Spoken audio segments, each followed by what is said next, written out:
তোমাদের একটা ফানি গল্প শোনাই। তো যাদের মন খারাপ আছে অবশ্যই মন ভালো হয়ে যাবে, এটা আমি কথা দিতে পারি। যদি হাতে কয়েক সেকেন্ড সময় থাকে তাহলে আমার গল্পটা শুনে যেতে পারো। তো ছেলেটার নাম সুঙ্কু।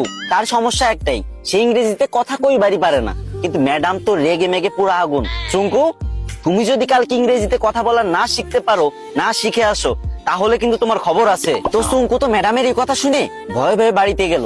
আর পরের দিন সুঙ্কু যখন স্কুলে আসতেছে, তখন অনেকক্ষণ আসার পরে দেখতেছে একটা ছেলে একটা মেয়েরে বলতেছে কলে, হ্যালো ডার্লিং। তখন সুঙ্কু বলল, এই তো পাইছি রে, এটাই তো ইংরেজি। হ্যাঁ রে আল্লাহ, এত সহজ কথা আর আমি শিখতে পারি না। যাক, এটা আমি মুখস্থ করে নি। তো সুঙ্কু মুখস্থ করে নিল, হ্যালো ডার্লিং। চুঙ্কু ভাবলো রাস্তাঘাটে মনে হয় মানুষ ইংরেজি বলে সবাই, তো এবার থেকে যার ইংরেজি শুনবে সেটাই মুখস্থ করে নেবে। তো চুঙ্কু আর একটু দূর আগে যাওয়ার পরে পার্কের ধারে একটা মেয়ে একটা ছেলের বলতেছে, সেটা ননসেন্স। তো চুঙ্কু বলবো, এই তো আর একটা ইংরেজি পাইছি, সেটা ননসেন্স। এটা শিখে নিল। চুঙ্কু তো মহা খুশি, ভাবতেছে মনে মনে, কি রে, আমি দুইটা ইংরেজি শিখে গেছি, আজকে তো ম্যাডাম আমার কিছু কইতে পারবে না। আর একটু আগে যাওয়ার পরে বাস থেকে লোক নামবে, ঠিক আছে, তো সুপারভাইজার বলতেছে লেডিস ফার্স্ট, লেডিস ফার্স্ট। তো চুঙ্কু ভাবছে যে এই তো শিখে ফেলছি 3 নাম্বার ইংরেজি, 3টে ইংরেজি শিখে ফেলছি, আমি তো পারি না ইংরেজি, আজকে 3টে ইংরেজি একসাথে শিখে ফেলছি, ম্যাডামরা তো যাই ফাটাই দেবো পুরো। তো চুঙ্কু তো মহা ভাবসাব নিয়ে পুরো নায়ক শাকিব খানের মতো হাঁটতে হাঁটতে স্কুলে চলে গেল। স্কুলে যাবার পর যখন ম্যাডাম ক্লাসে আসলো, তখন সবাই দাঁড়ায় বললো, গুড মর্নিং ম্যাম।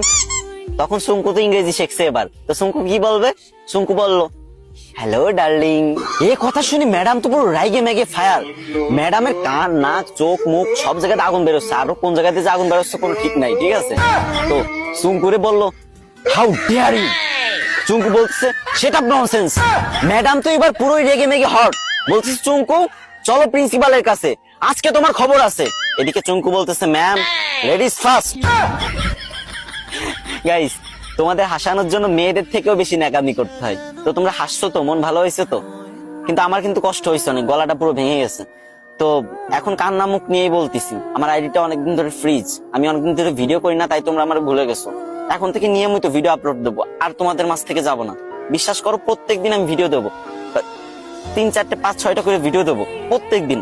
তো প্লিজ তোমাদের কাছে একটা দাবি, ছোট ভাই হিসেবে এই ভিডিওতে একটা শেয়ার করে দিবা ভিডিওটা।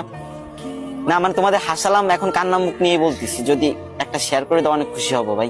শেয়ার করে একটা কমেন্ট করো যে আমি শেয়ার করেছি, আমি দেখতে চাই যে